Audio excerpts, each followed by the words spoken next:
السلام علیکم ناظرین۔ وہ چاہتا تھا کہ اس کی لڑکی کا سراغ حاصل کرے۔ یہ کون ہے؟ اسے اچانک اجنبی دوشیزہ کے نکل جانے کا افسوس ہوا اور اس نے ایک دم فیصلہ کرتے ہوئے گھوڑے کی لگامیں ڈھیلی چھوڑ دیں۔ اب وہ مارسی کا تعاقب کر رہا تھا اور اس نے جو کچھ بتایا ہے وہ کہاں تک درست ہے۔ پہلے بھیگی زیادہ تیز دوڑتی رہی، لیکن شہری آبادی کے قریب پہنچتے ہی اس کی رفتار آہستہ ہونے لگی۔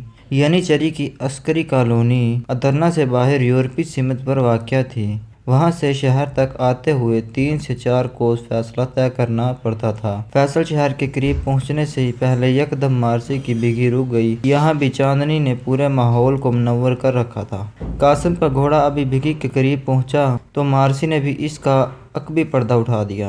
قاسم بھیگی کے بالکل درمیان میں جا کر رک گیا۔ اب مارسی اور قاسم ایک دوسرے کے آمنے سامنے تھے۔ دونوں نے ایک دوسرے کی آنکھوں میں آنکھیں ڈال کر دیکھا اور پھر نہ جانے کیوں مارسی نے پلکیں جھکا لی۔ اس نے مارسی کو کہیں دیکھا ہے، قاسم کو یہ محسوس ہوا۔ اس نے یاد کرنے کی کوشش کی لیکن اسے کچھ یاد نہ آیا۔ بالآخر قاسم نے پر اعتماد لہجے میں مارسی سے سوال کیا، دیکھیے محترمہ، آپ نے جو کچھ مجھے بتایا ہے وہ نامکمل اور نا قابل یقین ہے۔ میں اسی لیے آپ کے پیچھے چل پڑا تھا تاکہ آپ سے مزید کچھ پوچھ سکوں۔ اس کے علاوہ میں یہ بھی چاہتا ہوں کہ آپ نے یہ سب کچھ بتانے کے لیے میرا انتخاب ہی کیوں کیا؟ آپ چاہتی تو سلطان تک خود بھی پہنچ سکتی تھی۔ سلطان کے علاوہ دیگر عہدہ سلطنت بھی بے شمار ہیں، لیکن آپ نے یہ سب کچھ بتانے کے لیے مجھے یعنی ایک بالکل نئے اور اجنبی شخص کو چنا ہے۔ قاسم بات کرنے کے دوران گھوڑے سے اتر آیا۔ مارسی نے قاسم کو جواب دیا، محترم سالار، آپ ادرنا کے لیے اجنبی ہو سکتے ہیں، میرے لیے آپ بالکل اجنبی نہیں ہیں۔ میں نے آپ کو اپنا تعاقب کرتے دیکھا تو راز رک گئی تاکہ شہر میں داخل ہونے سے پہلے آپ کو اپنی مجبوری سمجھا سکوں۔ اس وقت ادرنا میں آپ کے علاوہ کوئی ایسا شخص مجھے دکھائی نہیں دیا جس تک میری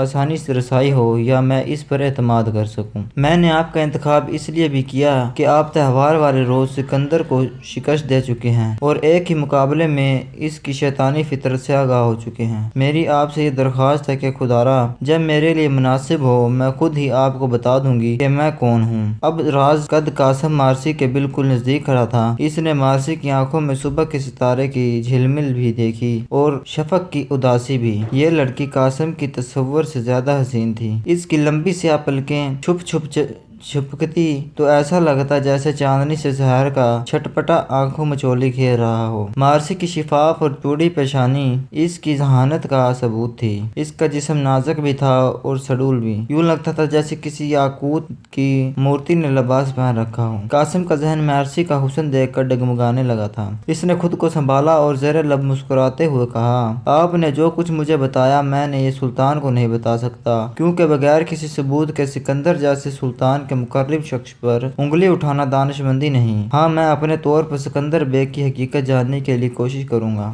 آپ مجھے اپنے بارے میں نہیں بتانا چاہتی تو نہ صحیح، لیکن میں چاہتا ہوں کہ آپ اس سلسلے میں آپ سے پھر ملنا چاہوں تو مل سکوں۔ شاید آپ میری سمجھ رہی ہیں۔ قاسم نے مارسی کی نیلگوں آنکھوں میں غوطہ لگاتے ہوئے کہا۔ مارسی قاسم کی حالت سمجھ رہی تھی اور وہ دل ہی دل میں خوش بھی ہو رہی تھی۔ اندھا کیا چاہے گی دو آنکھیں۔ مارسی کو تو خود قاسم جیسے مضبوط شخص کی ضرورت تھی۔ مارسی کے لیے خطرات سے بچنے کا واحد راستہ قاسم سے دل کا سودا کرنا تھا۔ مارسی نے قاسم کی بات سنی اور کچھ دیر سوچنے کے بعد مدھم آواز میں کہا، ٹھیک ہے، میں آپ سے خود ملاقات کر لوں گی، آپ تکلیف مت کیجیے گا، لیکن آپ کو کیسے معلوم ہوگا کہ میں آپ سے ملنا چاہتا ہوں؟ قاسم نے مارسی کی بات کاٹ کر کہا، میرا ملازم اکبر آپ کی خدمت میں گاہے بگاہے حاضر ہوتا رہے گا، اس مسئلے کا صرف یہی حل ہے۔ مارسی نے مسئلے کا حل بتایا۔ قاسم نے پھر کہا، کیا آپ کا ملازم یہی کوچواں تو نہیں جو اس وقت آپ کی بھیگی چلا رہا ہے؟ جی ہاں، یہی ہے، میں اسے اچھی طرح سے سمجھا دوں گی کہ اسے کیا کرنا ہے۔ اچھا،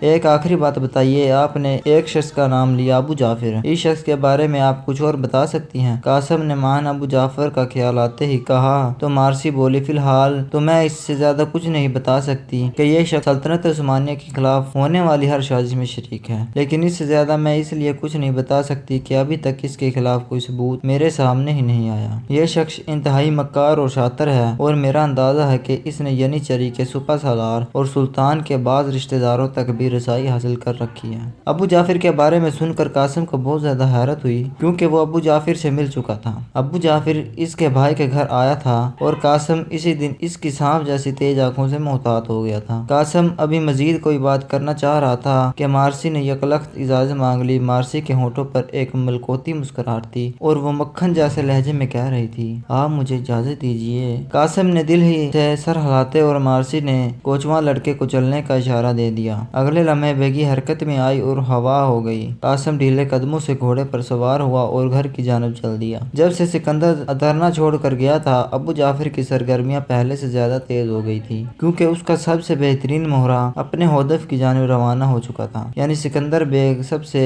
خطرناک اور مذموم مقاصد لے کر مغربی سرحدات کی جانب جا چکا تھا۔ ابو جعفر نے ادرما میں بیٹھ کر دو بڑے منصوبے ترتیب دیے۔ ایک تھا سکندر بیگ کو البانیہ کے ملک میں بغاوت پروان چڑھانا۔ سکندر بیگ کے سلسلے میں تو اب تک جو کچھ ابو جعفر نے چاہا تھا حرف بحرف پورا ہوا تھا، اور اب سکندر اپنی آخری ہدایات کو لے کر اپنے مشن پر جا چکا تھا، اور چند ہی دنوں میں البانیہ کی طرف سے سلطان مراد خان ثانی کو ایک بہت بڑا صدمہ پہنچنے والا تھا۔ ادھر ابو جعفر کی ینیچری میں بغاوت پھیلانے کی سازش بھی پایۂ تکمیل کو پہنچنے والی تھی۔ ینیچری میں بعض ایسے نو مسلم سپاہی بھی ہوا کرتے تھے جن کے سچے دل میں اسلام قبول کرنے کے لیے کچھ نہ کچھ کمی رہ جاتی۔ ابو جعفر کا شکار ایسے ہی نوجوان تھے اور ان سے بہت سے نوجوانوں کو مختلف طریقوں سے اپنی سازش میں شامل کر لیا تھا۔ ابو جعفر بہت خوش ہوا کیونکہ اس کا مشن کامیابی کے ساتھ انجام تک پہنچنے والا تھا۔ وہ گزشتہ کئی سالوں سے ادرنا میں تھا، لیکن وہ کبھی کسی کی نگاہوں میں نہ آیا، اور اب تو ادرنا میں اس کا کام بھی قریب الاختتام تھا۔ اسے سکندر بیگ کی بغاوت کا انتظار تھا۔ البانیہ سے خود مختاری کا اعلان ہونے کی دیر تھی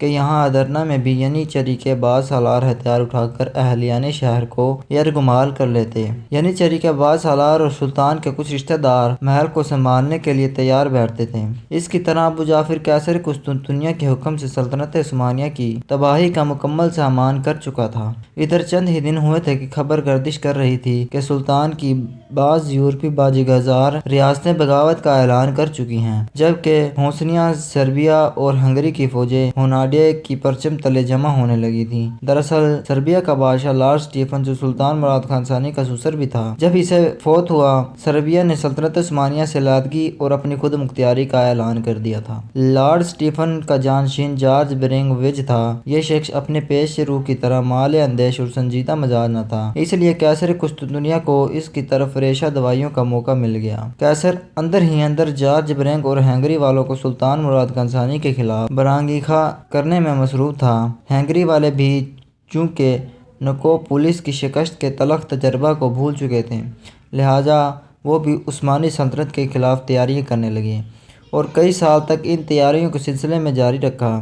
اسی اثنا میں سلطان مراد خان ثانی نے 1430 میں جزیرہ زانتی اور یونان کے جنوبی حصہ سمیت سالونیکیا خط کا علاقہ فتح کر کے وینس والوں کو شکست فاش دی، اور وینس کی ریاست نے نہایت ذلیل شرطوں کے ساتھ دب کر سلطان سے صلح کی۔